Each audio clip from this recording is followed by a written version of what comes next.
ప్రజలకు ఇచ్చిన హామీలను నెరవేరుస్తున్నామన్నారు మంత్రి జూపల్లి కృష్ణారావు. ఏడాదిన్నరలోనే ఎన్నో అభివృద్ది సంక్షేమ కార్యక్రమాలను అమలు చేశామని చెప్పారు. నాగర్ కర్నూలు జిల్లా అచ్చంపేట నియోజకవర్గంలోని మన్ననూరులో మంత్రి పొంగులేటి శ్రీనివాసరెడ్డితో కలిసి చెంచులకు ఇందిరమ్మ ఇళ్ల మంజూరు పత్రాలను అందజేశారు. హామీలను నెరవేర్చడంలో గత బీఆర్ఎస్ ప్రభుత్వం విఫలమైందన్నారు జూపల్లి. విశాలమైన డబుల్ బెడ్రూమ్ ఇండ్లని చెప్పి అరచేతిలో స్వర్గం చూపించారని విమర్శించారు. చెంచులకు ఒక్క ఇల్లైనా కట్టించి ఇచ్చారా అని ప్రశ్నించారు.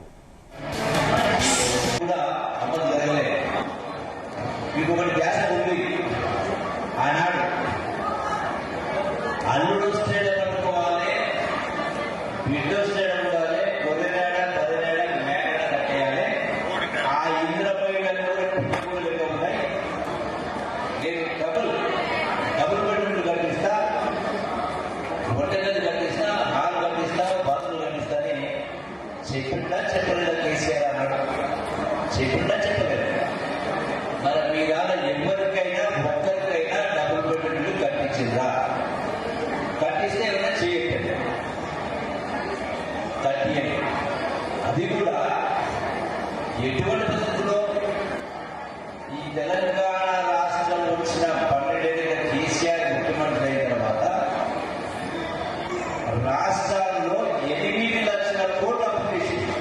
అంటే మీరెత్తిన మానెత్తిన కూడా లక్షల రూపాయల పెట్టి మొత్తం 8 లక్షల కోట్ల రూపాయల అప్పు చేసి కూడా ఇల్లు కట్టియలే.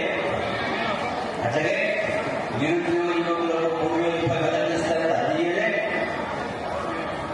అట్లాగే దళితులకు 3 ఎకరాల కోసం అది ఇయ్యలే. ఏ ఒక్కటి కూడా చేయలే. ఈ యొక్క అమరాబాద్ కావచ్చు, అచ్చంపేట సంబంధించి కృష్ణానది నీళ్ళ నుంచి ఎత్తిపోస్తాను. ఎత్తిపోతే మాటలు వినిపించడం తప్ప ఇది జరగలేదు ఈ ప్రభుత్వం. అందుకే మాటల ప్రభుత్వం కాదు, చేతల ప్రభుత్వం.